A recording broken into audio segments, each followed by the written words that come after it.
Big Ten Plus 4 is a member of Odd Pods Media and ASAP All Sports All Plays Network.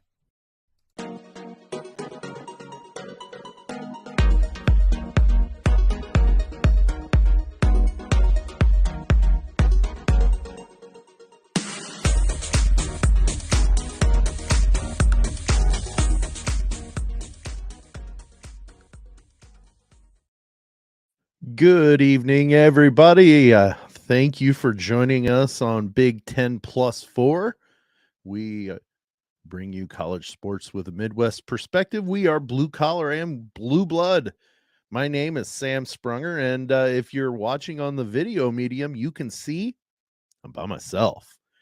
Tony needed to take care of some stuff, so he's out today. Dalton had to flip-flop his appearance this week. He'll be in on Friday, and that left just Sam. So you're stuck with me for the entirety of this week, this Wednesday's show. We've got a lot to talk about, and it's going to be a lot of me putting out my thoughts and nobody to rebut. So I guess that would be you as the viewer and listener to maybe rebut some of what I talk about during this show. We're going to talk we're going to take a look at the Big Ten men's basketball standings. We're going to take a look at Bracketology from Mike Decourcy.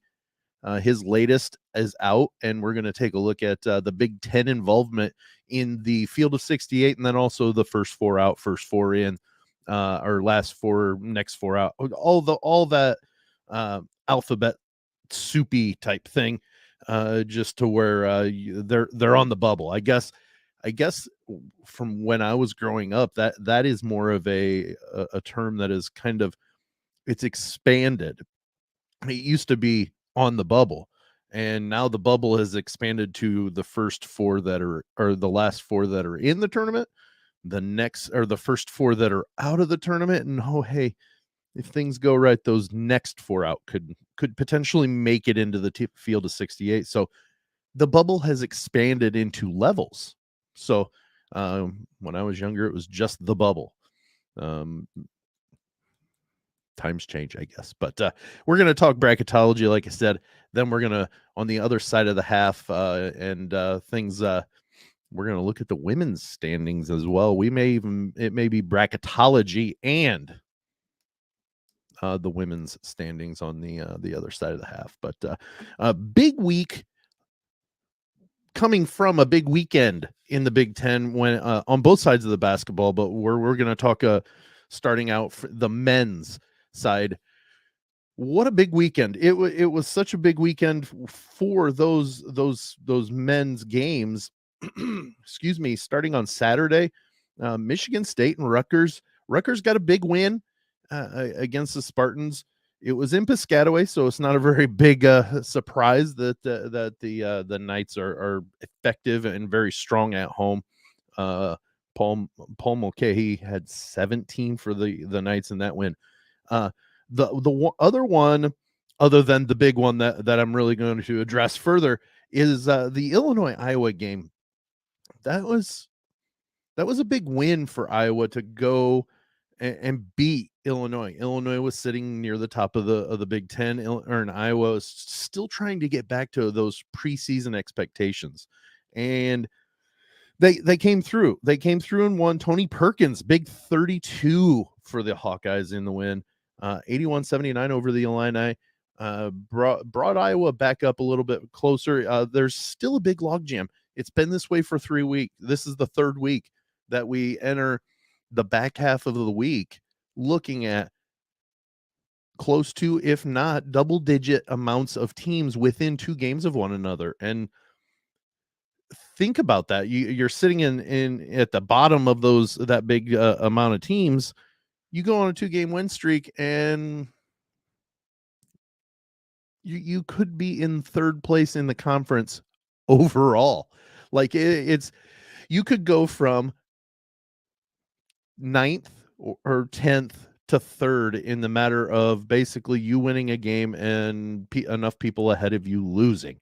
That's how jammed it is right now in the Big Ten men's, minus the bottom 3 teams maybe, and Purdue. So then though you have those other 10 that are all within 2 games of one another.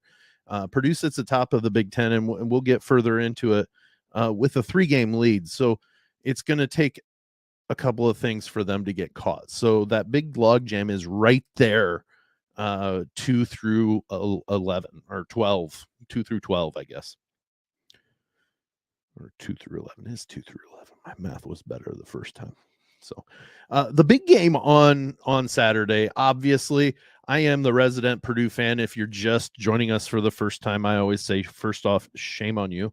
And secondly is I am the resident Purdue fan. Dalton and Tony are both, if you have to pick Big Ten teams for Tony, his one of his 18 teams that resides in the Big Ten is Michigan State. And Dalton also has his ties to Michigan State. So they're both on that side of, or their allegiances lie in East Lansing, but mine are in West Lafayette. And the big game was Saturday. Purdue goes into to Bloomington to play the Hoosiers. A lot riding on this in the aspect of it's a big rivalry game. There's always going to get your best from your opponent in the rivalry game. And it really did. It held up to its expectation. This was a fantastic game. It was a game of 2 halves. It was a game where IU came out of the gates, and it was Purdue led 4-3 or 5-4, one of those two, early in the game when IU got a bucket and took the lead. Purdue's next time that they were close and could have taken the lead, late in the second half. Tale of 2 games. IU came out absolutely guns a-blazing first half and just rushed Purdue and housed them. Purdue wasn't ready for it. Purdue made a lot of silly mistakes, and Purdue was not Purdue at the beginning of that game. No excuses. They should have been ready. They weren't. Matt Painter even said, well, this team, I told this team before we came into Bloomington, you're going to see a crowd you've never witnessed before. Think about it.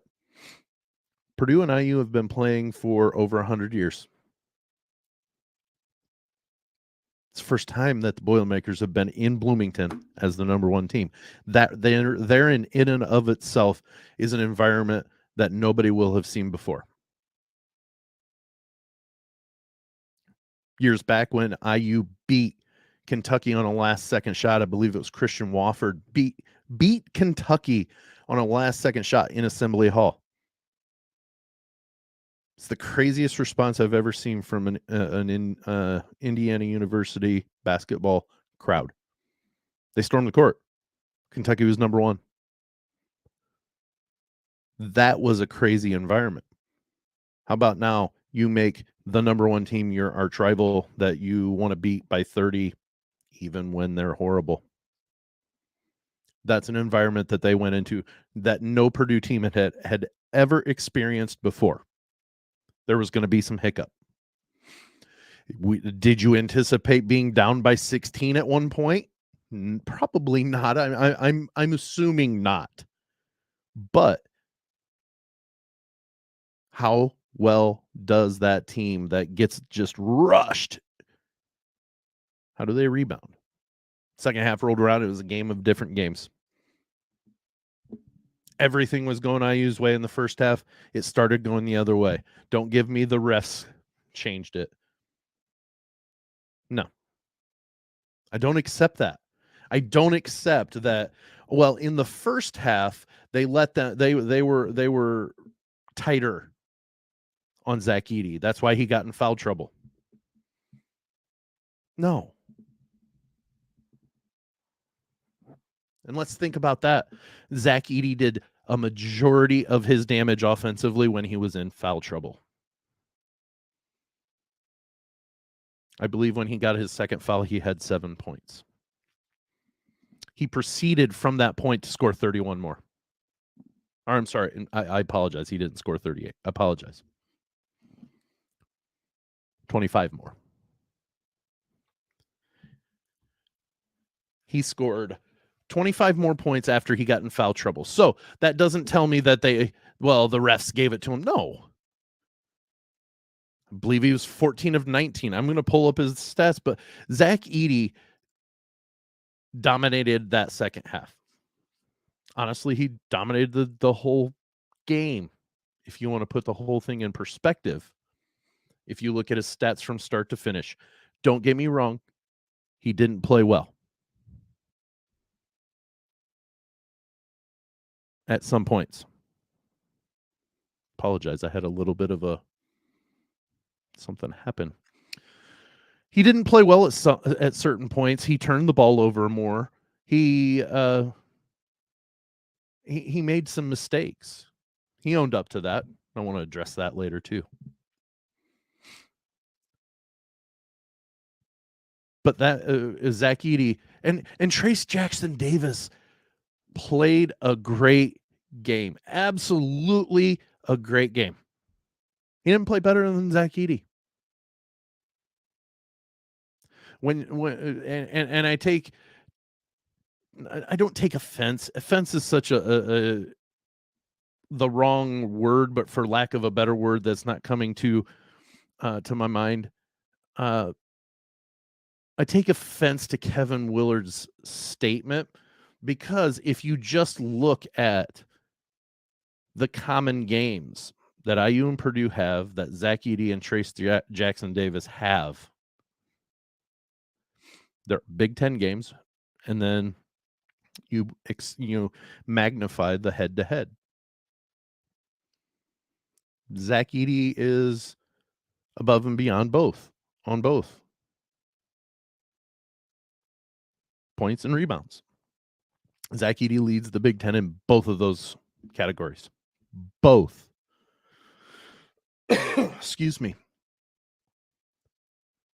In the Big Ten. So we're looking at those common games, Kevin Willard. We're looking at those common games that Zach Edey and Trayce Jackson-Davis have with one another. All the Big Ten games. Zach Edey scores more points. Zach Edey gets more rebounds. Magnify the head-to-head. Zach Edey had more points. Zach Edey had many more rebounds. IU walked away with the win. It's a good win. It's a great win for IU. I saw somebody make a tweet from Hammer and Rails, a Purdue website or Twitter. She said, now, in the grand scheme of things, I know this game doesn't matter, but it sure does stink to lose to the rival. And she was actually pretty much mercilessly, this game doesn't matter. You've been talking it up, blah, blah, blah. In the grand scheme of things in the standings, this game did not matter for Purdue. That doesn't mean Purdue didn't want to win. That didn't mean that Purdue doesn't get just a bad taste in their mouth thinking about what they could have changed slightly to win that game on Saturday. Hit your free throws. Hit your free throws. You lose by 5, you missed 7 free throws. Hit more free throws.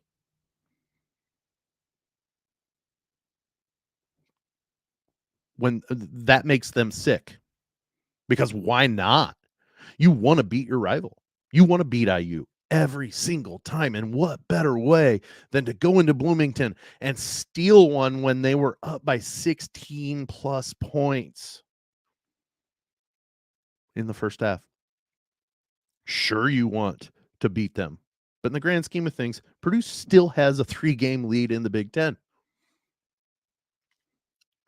Dalton, Tony, and I have all talked about the fact that the champion's gonna have more than one loss, which was what Purdue was at. I think if you asked all three of us, and I'm here, so I will tell you I do believe this, but I think all three of us would agree, the Big Ten champion's gonna have more than 2 losses. It's gonna happen. And if it doesn't, holy cow. But in the grand scheme of things, This game, standings-wise, did not matter to Purdue. It meant much more to IU. And that's okay. There's nothing wrong with that. There have been times that I've been happy that Purdue beat IU because there was more ramifications to it on Purdue's side. Purdue gained more from it than just beating IU, while just beating IU would have been sufficient. Understand the difference. IU needed the game in the standings, and they wanted it for the rivalry. Purdue didn't need it in the standings. They're not fighting at this moment. Now, I'm not saying that can't come and bite them in the butt later down the road, but at this moment in history, this game standing-wise did not matter to Purdue. They wanted to win the rivalry game. Point on the whole Zach Edey, Trayce Jackson-Davis thing. They're both phenomenal players. And people are going to have differing opinions. That's fine.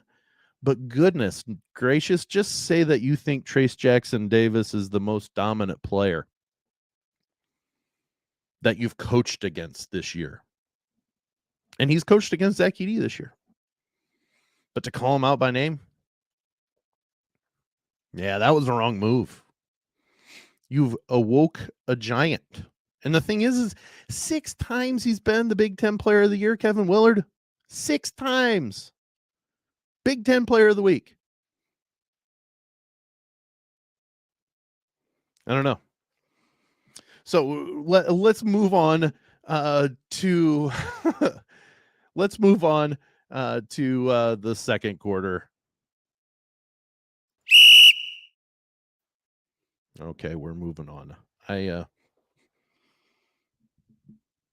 I'm not really sure. That one was I had to hit the whistle because it was I don't take offense for people having differing opinions at all. But you make yourself even less credible when you put a fine point on it, when it's clearly against the grain in the visual at the very least. You look at the stats, it's visual and stats. It makes them seem a little more silly, but that I'm done. And you know what? I love Kevin Willard as a coach. I've been championing this move by Maryland. So I'm not saying I hate Kevin Willard. I just think he was a very, very, very short-sighted on the statement. They just played IU. They just beaten them. And Trayce Jackson, Trayce Jackson-Davis did a great job. And Maryland still won. So I can understand. Give it time before you make that statement. Next day, whatever. But let's move on to the rest of the Big Ten. Big Ten. Let's look at the standings right now in the Big Ten for the men's side. We mentioned, aforementioned, 11-2 Purdue's at the top there. The 3-game lead, and you look in IU and Rutgers right there, and they played last night in Bloomington. And the Hoosiers came away with the 6-point win over the Scarlet Knights. It pulled Rutgers back down because before last night, Rutgers was sitting in second, waiting for IU to play IU. And I don't know if Rutgers was kind of hoping that there'd maybe be a little bit of a hangover with the Hoosiers coming off that win Saturday against Purdue. It took a lot out of IU. It had to have. There had to be a lot of energy used to maintain and win that game against Purdue because they were coming at IU. They were coming guns a-blazing, and got it back within one, had the ball, able to take the lead with a bucket, and just couldn't. I think that's a different game if Purdue hits a shot and takes the lead, because then there's a pressure IU hadn't felt the whole game of needing to get a bucket. But last night, IU laid it to Rutgers too. So now we have a tie for second place, and it's IU Rutgers, and you kind of at the beginning of the year thought, well, okay, IU could be tied with somebody in second at the top of the Big Ten standings, probably behind Illinois or maybe Michigan, and so you'd go, oh, okay. Purdue's ahead of them, and they're tied with Rutgers, and that's not knocking Rutgers. It's just you're not used to hearing historically that it's Rutgers is the team that is tied for second. It's a great story. I think Dalton may be right when it comes to Steve Peichel as the number 2 coach in the Big Ten for Coach of the Year. We both agreed, and maybe Dalton. I don't want to speak for Dalton and Tony, but at that point, we kind of looked at Matt Painter as kind of penciled in. We're not gonna ink it in, but or etch it in stone, but kind of penciled in that he's going to be Coach of the Year. And Steve Peichel is doing some good stuff. I had Kevin Willard. Maryland's kind of fallen off a little bit. I still think Kevin Willard, if Maryland jumps up into the top 7 there, right now they're in the at the top of the bottom 7. But what's that? I mean, from second to 11th, they're within 2 games of one another. So a couple of wins and Kevin Willard could be right back in that race when it comes to Coach of the Year. Excuse me. Maryland didn't do so well against Michigan State last night. Michigan State, the Spartans hosted Maryland, took them down. Joey Hauser with 20 points. Michigan State's another one of those. They're going to hover right around the middle, and I think they're going to be dangerous come March. It's pretty simple math up to this point. Nebraska got a huge win. I want to say it was on Tuesday so that'd been yesterday, right? I guess, or maybe it was Monday. I don't know. Oh, my computer. There it is. Nebraska sitting at 4-9. They got another win. They were tied with Ohio State at 3-9 after Ohio State fell to Michigan on Sunday.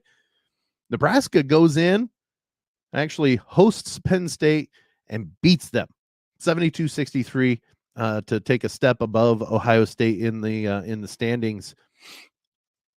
This is what we're talking about with the Big Ten is any given night, one of these teams can knock off a front runner. Now, Penn State, you're looking at, you see them at 5-7. They're within those 2 games. In a week and a half, they could be sitting third. Jalen Pickett has won me over. He wasn't on my mid-season first team. And then I watched a couple of games, the game against Michigan and then the game against Purdue. This young man deserves to be a first team Big Ten, all Big Ten. So yeah, Penn State could go on a little bit of run and jump to where Illinois is now. It could happen. It really is a possibility. Then we have tonight. Tonight, Nebraska goes into Ann Arbor to play Michigan, and Wisconsin goes to Happy Valley to play Penn State.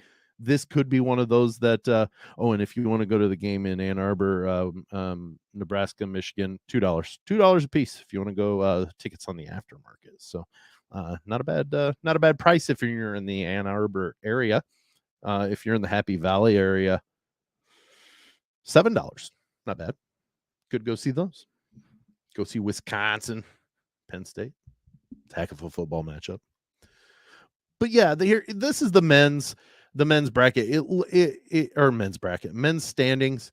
Or that 2 through 11 slot. That 2 through 11 slot, and even I don't want to say with with only about 7 games for each team to play. I don't want to say Nebraska could jump in there if they got hot. I'm not saying they couldn't, but I don't foresee that happening. They've kind of been down on that portion of the standings the whole time. So them at 4-9, 11-13 overall, I don't know that they're going to do much more than maybe occasionally upset one of those in the middle and really ruin some people's seasons potentially, because this could get teams, and we'll look at bracketology after the halftime break. The bracketology, there are some Big Ten teams that they can't afford to slip up against those low liars in Nebraska, Ohio State, and Minnesota. And honestly, they can't really afford to lose too many to the ones all packed in the middle. There are some that are starting to sift their way out and become pretty strong in the tournament. And then there are a couple that need some help. They need to start flipping some things around, and we'll take a look at that after the break. But this is we're running into what just under 1 month, just under 30 days until we have the Big Ten tournament bracket and know what we're looking at with the tournament. We will have a regular season champion, obviously, that will go into that tournament in Chicago as probably the favorite. And I know I'm not masking it very well. It's more than likely going to be Purdue. But I would still say, even though I'm the Purdue fan, Purdue probably is going to move into that tournament as the favorite to win the tournament, and in a lot of people's eyes, as a team that can make a run to the Final Four in Houston. Is it a given? No.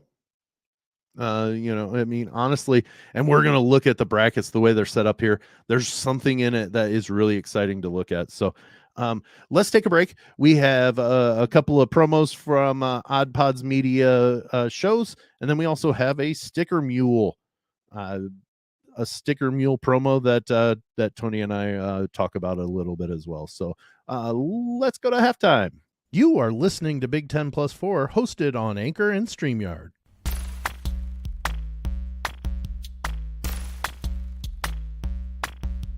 Hi, I'm Lauren.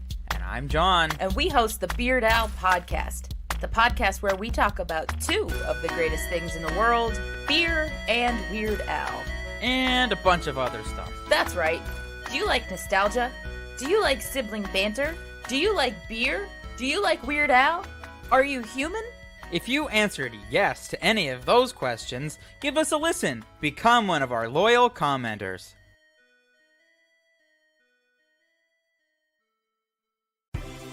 This is Beer in Front. Every week I'll talk about a beer that maybe we've forgotten along the way while we get those check-ins and badges. Being the Chicago beer guy, I'll also talk about great craft beer in the city of Chicago. And remember, sometimes the beer in front of you is the best one yet. That's Beer in Front, part of the Odd Pods Media Network. So, Tony, I just bought some flyers to do, like a grassroots type of advertising for Big 10 Plus 4. And you can't go wrong with that type of promotion either. Yeah, correct. And I got a great deal on flyers at Sticker Mule. Yeah, I remember you saying that all of our stickers, all of our Klingons, everything like that comes from Sticker Mule. Yeah, now our flyers too. I guess so. So Sticker Mule is supposed to be the easiest way you can buy custom stickers, decals, labels, and other printing items all online, right? Yeah, order in 60 seconds and they'll turn your designs and illustrations into custom stickers, magnets, buttons, labels, and packaging in just days. They offer free online proofs, free worldwide shipping, and super fast turnaround. If you click on the link in the show notes, Herman is going to give you $10 off any purchase of at least $10. And you can start designing and order in minutes with Sticker Mule. Yeah, and thank you, Sticker Mule.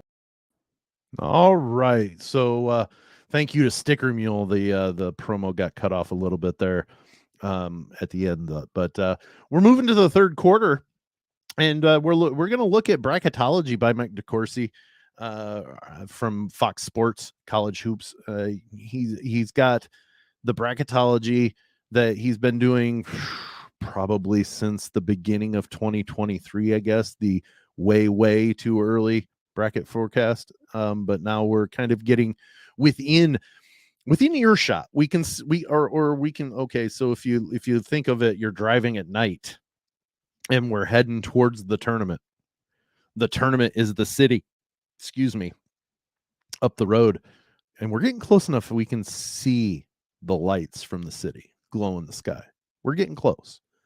So this is getting a little bit, we're kind of sifting it a little bit. There's still plenty of time for a lot of teams to make a lot of moves.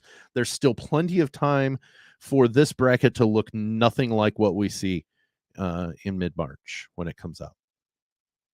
But Mike Decourcy does all the work, and at this time, if the season were over, this would be his bracket for the field of 68. And we're looking, he's got 8 teams from the Big Ten in the tournament. So you go to the West, you have Michigan State, who's kind of always, they've been in that 7 to 10 range.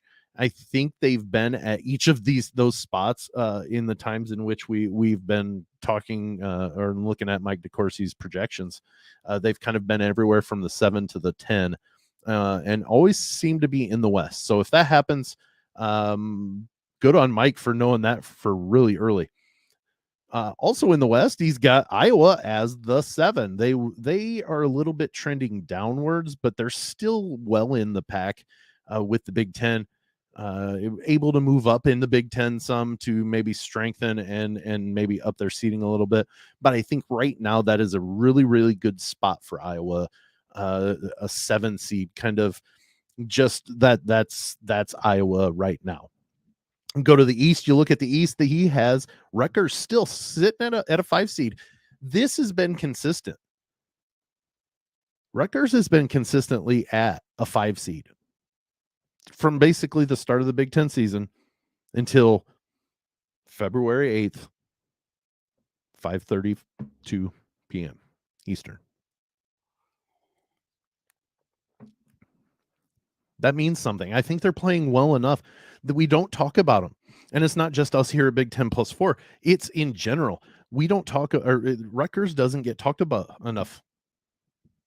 They got beat last night by IU. IU's 18th in the country, and they're sitting at a 6 seed in the bracket next over. We'll take a look at that in a second. But Rutgers is still playing consistently. They played well in Assembly Hall. They played well enough in an environment that has historically and recently been extremely difficult to play in. They didn't win, but they came close. They played well enough to say that this wasn't just a drubbing. But they're sitting at a 6 or 5 seed. Look good. They look good. I wouldn't be surprised. Honestly, Rutgers is one of those teams. I could see them losing in the first round, and I could see them getting to the second weekend. It's honestly whoever they get matched up with. I don't know much enough about VCU yet to even say whether or not that 5-12 could be an upset. It's a 5-12. Of course it can be, but I don't know that it would be. We're not to that point where I need to study other teams yet in extent. Moving down the bracket in the East there, he's got Mike Decourcy has Northwestern, the Wildcats, coming in at an 11 seed. Coming in, he's got them projected to start play against the number 6 seed Providence Friars. 6-11 seeds are games. There's some upsets there sometimes. Look good. I like Northwestern. They're quietly staying in the mix. They lose some games they shouldn't. They also win games they shouldn't. It's a matter of if they win more of those that they shouldn't compared to the ones that they lose that they should win. I know I just said a lot of ifs and shoulds and shouldn'ts and whatnot, but you get the point. Moving to the South. Purdue standing at the 1 seed. It's been there since we started covering Mike Decourcy's projections. Purdue has been the number 1 seed in the South every time that we've covered him. I don't doubt it.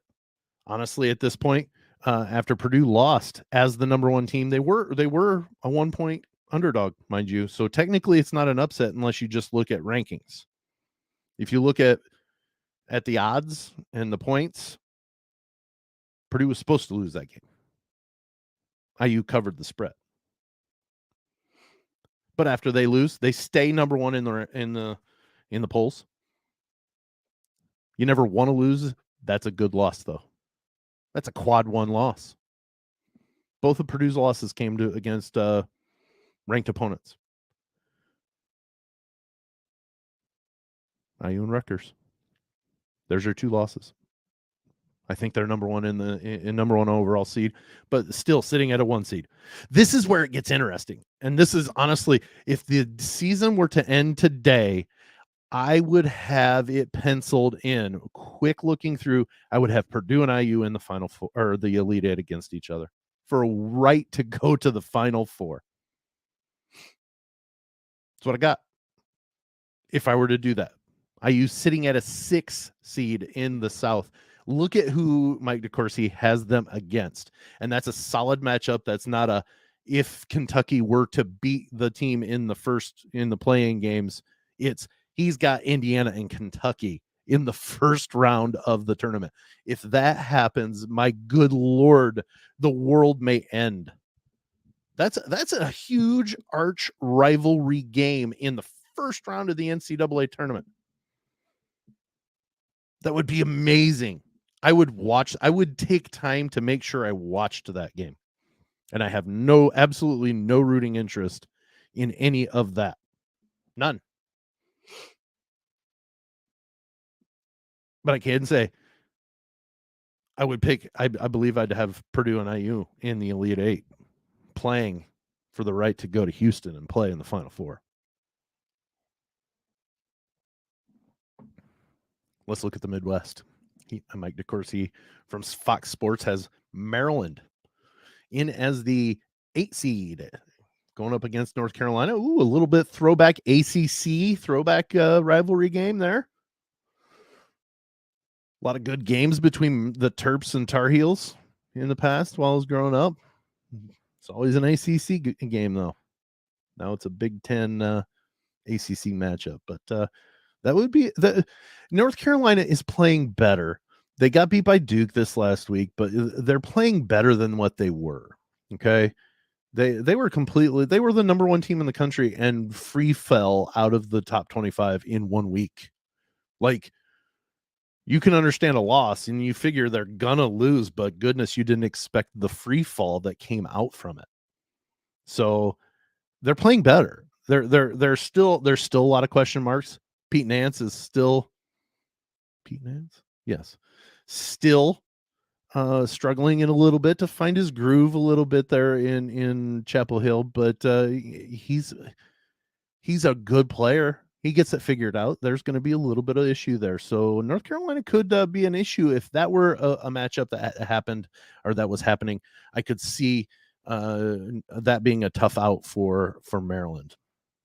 And then the last Big Ten team currently in Mike Decourcy's field of 68, it's Illinois, and they're a 6 seed in the Midwest. So right now, Mike Decourcy has Duke, the Blue Devils in the West, the 6 seed, and then you have Northwestern playing in the 6-11 seed game.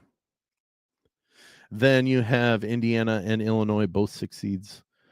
So I don't know why I mentioned Duke. I guess I was just reading across the line. But 3 of the 4 6-11 seed games, Mike Decourcy has a Big Ten team involved. Illinois waiting for the first round game of the last 4 in between Mike Decourcy's projected Clemson and Nevada game. He's got Nevada as the last team in his field of 68. And then also in his first 4 out, there is a Big Ten team. He's got the Penn State Nittany Lions sitting as the third of the first 4 out. And then Wisconsin sits in the next 4 out over there. You look up in the upper right, there's the breakdown by conference. It's Big 10, Big 12 leading the way with 8 teams apiece. Mike Decourcy projecting 7 ACC teams, 6 SEC, and 5 Big East. And the Pac-12's kind of slowing down a little bit compared to what they what they were at the beginning of the year. They only are projected right now at this time to have 3 teams in. So it's going to be really exciting to see how this plays out, because honestly, Purdue with Purdue and the rest of the Big Ten, there are still a couple of teams that still can. Wisconsin is within 2 games. If they win a couple of games and they get to 5th in the conference, there's no way a conference or somebody's going to take 5 teams below them, or 4 teams below them, or 3 teams. Shoot, probably 2 or close to maybe 1, maybe. But Wisconsin could be in the running for, not even a play-in first round game, just a strong seeded in game. So there's a lot that could be happening still with the Big Ten. Could have up to 10 teams, could probably have as low as 6. The way some of these teams could go, things could happen to where the Big Ten ends up only with their top 6 teams in. But right now, according to Mike Decourcy, the whole conference is looking at getting 8 of the 14 teams in, with 2 more having the chance to get in there and play in March 2. So let's move to the fourth quarter and talk some women's hoops. Okay, we're moving to the fourth quarter, and it's headlines come out on Friday, so we're not going to have headlines today. We're going to talk a little bit about the Big Ten women's standings. Look markedly different compared to the men's, because you have 2 teams sitting at the top of the Big Ten, both with only 1 loss, but the Indiana University Hoosier ladies sitting atop the Big Ten with a 12-1 record, 22-1 overall, led by Kinsey Holmes. I tell you what, IU is looking like, honestly, and I hate doing it. Oh my goodness, look at my hat. I hate doing this. I think IU is going to be the better team. They're going to be the higher seed. I think they're going to go a little further. That's not to say I don't think Iowa can't, make it to an Elite 8 or something that far. But I just think that IU has the more complete team of those 2 teams. I think you need to watch out for Maryland. I think they're playing really, really well at this time. They're playing basketball at a very good clip. They're beating some teams. They're coming on, and they've kind of been quietly, I guess is the best way to put it, quietly getting up to number 8 in the country. How does that happen? Goodness gracious. Well, and goodness, Ohio State as high as number 2, and in the last 5 games they're 1-4. They've kind of peaked, but they've gotten a really young team to where you kind of expect a younger team to kind of hit that hiccup to where they're going to have a little bit of difficulty in the dregs of the season. This would almost be considered the dog days of the Big Ten conference season. And you get to kind of that midway point of the conference season, you have to add in at least 7 other games that you've played. A younger team might not be as built and equipped to withstand the rigor of 20 plus games at this point, and still having 10 more to go at the very least. So you kind of hit that point where they've got to kind of regroup. You kind of struggle getting up to the top of that hill, and then once you get over it, you kind of run straight and flat. And so then it's what you have left in the tank to get over to get there, and how your season kind of goes. So Ohio State, I still don't doubt that they'll do well. They're still 13th in the country. They're sitting at 9-4 in the conference, 20-4 overall. Like they've had a good season to this point. Even they're going to be okay. Michigan sits at 9-4 with them.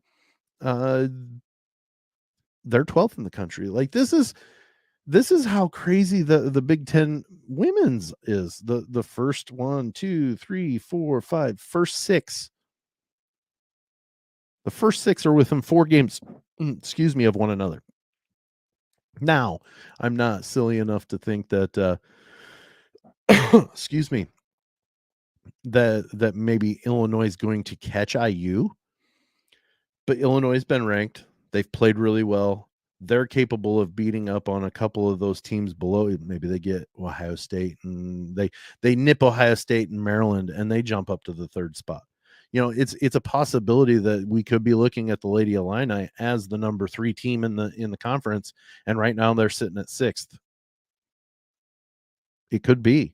I don't foresee Purdue jumping up there. They've gotten some good wins. They had a good win against Ohio State, but I don't know that they're going to be able to upset the apple cart enough, maybe to puncture their way into even the top 5. That top 5 is pretty solid. The top 5, all of them reside in the top 13. So 5 of the 13 teams in the top 13 reside in the Big Ten. And that's saying that there's a lot of really good talent sitting at the top, but there's a lot of good talent below. It's just there's an obvious kind of mark right there that this is kind of what we're looking at with this group, and this is what we're looking at with this group. There's a slight gap in there. Sure, there's going to be spot times that those teams in the lower part are going to jump up and bite and get up somebody or get up and upset somebody up there. Some of those teams may even jump into the top 5 when it comes into the conference rankings, but for the most part, you're kind of looking at a 5-team race with 2 of the front runners just kind of pacing a little bit further ahead, you know, and Iowa and IU play one more time. Or they play yet. They might even have twice. I think that is the game that I was trying to remember, or the team that I was trying to remember that IU had. And of course, sitting right under only a half game back. That's what I was, that's what figures on that. So, but I know they play one more time. That is going to be one of those games that you look at and say, that is something that's going to decide whether or not IU wins the Big Ten, and it decide whether Iowa wins the Big Ten. I personally think it's going to be IU. I just think they have the better team overall. They might not have the most talented player. Caitlin Clark is fantastic and phenomenal and wonderful and more than likely the player of the year in the Big Ten. But I tell you what, Kinsey Holmes has something to say about it. She's really good.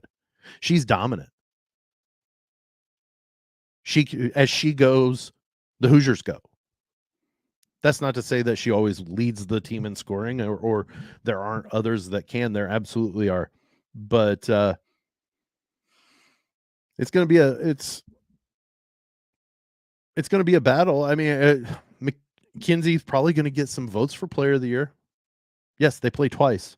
So they play tomorrow on BTN, Big Ten Network, 6:30 p.m. Eastern, at home. So it's in Bloomington.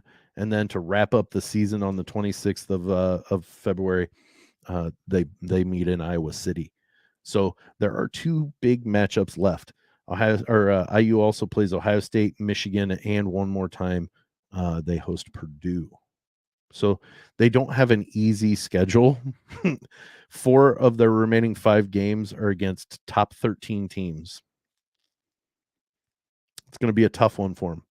Iowa, on the other hand, it doesn't get really a ton easier for them. I mean, really, honestly, they're looking at their final games, their final 5 games. They've got 6 games remaining. They play IU, then they play Rutgers, host Rutgers and host Wisconsin.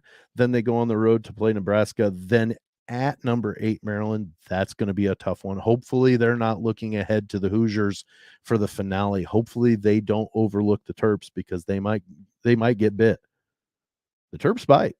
They're good. So it's not let's take a look at Maryland's remaining conference schedule. Excuse me. They are on the road at Northwestern. That should be a win. They host Illinois. Then they're on the road to Michigan State. Then they play Iowa. They host Iowa. And then they finish the season in Columbus. I tell you what, Ohio State could play a big role in in how this Big Ten season turns out. So if they can correct some things, they're going to play a part in here. I didn't see a lot of Michigan in this, so maybe Michigan has a little bit different of a schedule remaining that gives them maybe a front row to kind of maybe slip in there. Maybe, I guess. Looking at their remaining, they just got done beating Michigan State 77-67 in East Lansing. They've got Nebraska on looks like Sunday. Then at IU on the 16th, against Ohio State on the 20th.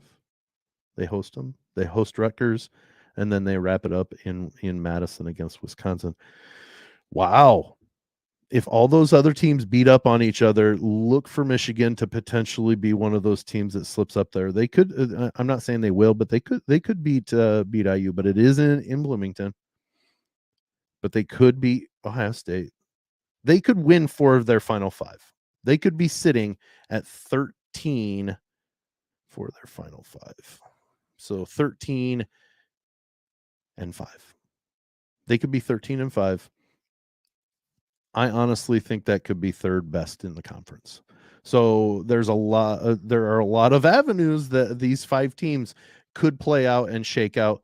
But I think the team that is the best team in the conference is sitting at the top of the conference. So it's going to be an interesting way for the conference season to roll down and finish up, and then that will set up the Big Ten tournament in Minneapolis this year. So, well, I tell you what, I did it. I don't think I rambled too much. I think I was, for the most part, coherent. I think this is a win. I think I was able to do an okay job, I guess. Go ahead and let us know what you think.